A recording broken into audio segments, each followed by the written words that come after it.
Sveiki, skatītāji! Ir pavasaris, un jau varētu teikt tradicionāli manā auditorijā viesis būs Artis Zēļa no bankas Citadele. Un viņš mums izstāstīs, kāda bija hipotekārā kreditēšana pagājušajā 25. gadā un kādas ir tendences šobrīd un arī prognozēs mazliet, kas notiks tuvākajā laikā šogad, 26. gadā, saistībā ar hipotekāro kreditēšanu. Labdien, skatītāji! Paldies, Jāni, ka uzaicināji mani.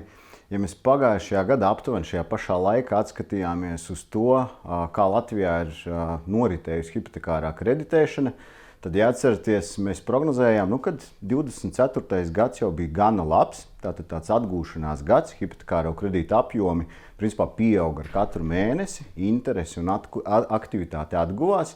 Tad 25. gads mūsu prognoze, varētu teikt, ir piepildījusies, jo šī pozitīvā tendence turpinājās. Tad no pagājušā gada janvāra, varētu teikt, ar katru mēnesi ir kāpusi Latvijā Komercbanku izsniegtā summa hipotekāros kredītos kopumā bankās. Tātad mēnesi no mēneša bija ar vien lielāku aktivitāti un lielāki apjomi. Tad pagājušā gada jūnijas, jūlijas bija izteikti aktīvi. Un tika izsniegti vairāk nekā 100 miljoni jūlija mēnesī kopā Komercbankās Latvijā hipotekārajos kredītos, kas ir rekords vismaz pēdējos 8 gadus noteikti. Līdz ar to šobrīd līdz šī gada tādam janvārim, februārim bija uzņemts ļoti labs kurs, pieauga finansējums gan otrreizējā tirgū padomju sēriju veidu dzīvokļos, gan arī jaunajos projektos. Un tieši jaunie projekti varētu būt tie, kur šī aktivitāte arī nedaudz bija pietrūkusi un tiešām samazinājusies būtiski laikā, kad Eiribors bija augstos līmeņos, kad starpbanku likmes bija augstas. Un tad Eiriboram pakāpeniski samazinoties, tad atguvās jauno projektu finansēšana un pieauga arī lielāko summu skaits, kas ir virs 100, virs 150 tūkstoši, tieši tās, kas bija krietni samazinājušās augsto likmi periodā. Tā kā 24. 25. gads veiksmīgi, apjomi relatīvi tiešām lielāki, un 26. gads uzsākās, es teikšu, ar līdzīgu arī tādu tendenci. Šobrīd gan nedaudz ir vairākas tādi pretvēji radušies saistībā ar ģeopolitiku. Viens no tiem ir šobrīd atkal Eiribors, kas ir nonācis zem lupas. Ja viņš samazinājās, tas samazinājās līdz 2%, tad tagad nedaudz saistībā ar naftas cenu kāpumu ir pieaudzis līdz 2,5%, lai gan Eiropas centrālā banka pagaidām likmes vēl nav mainījusi. Līdz ar to tāda liela pamata uzskatīt, ka tas, kuru katru mirkli paaugstināsies, pagaidām nav. Līdz ar to joprojām saglabājam tāds optimistisks un pozitīvs tendences arī šim gadam, ar nosacījumiem ģeopolitika uzlabojās un vai arī nepasliktinās katrā gadījumā. Jo labā ziņa, ka cilvēkiem interese par mājokli ir, pieteikumu skaits mums principā samazinājies ir relatīvi maz vai pat necik, salīdzinot ar kaut kādiem pēdējām nedēļām. Tā ka gads arī ir uzsācies ar gan lielu pircēju interesi. Un ko cilvēku pērk? Mūsu dzīvojamais fonds principā raksturo to, ko cilvēki pērk. Aptuveni 70% ir dzīvokļi un aptuveni 30% ir privāta mājas.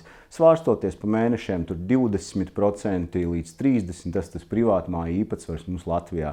Jo dzīvojamais fonds mums ir krietni lielākā daļa sastāda tieši dzīvokļi. Tā ka sadalot jau dziļāk dzīvokļus, tur gan īpatsvars jaunajiem projektiem ir palielinājies. Ja skatāmies summāri, tad summas principā pat varētu teikt reizēm kādu mēnesi pārsvarās pāri 50% ir jaunajos projektos. Līgumu skaits gan viennozīmīgi padomju sēriju veidu dzīvokļiem ir lielākais.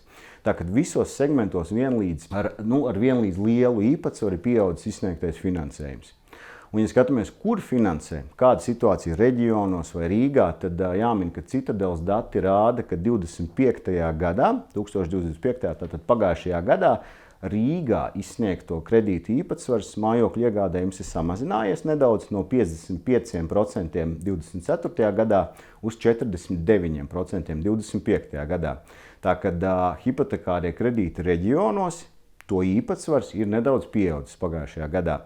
Un kas ir būtiski, kad ir palielinājusies šī kredīta ģeogrāfiskā daudzveidība?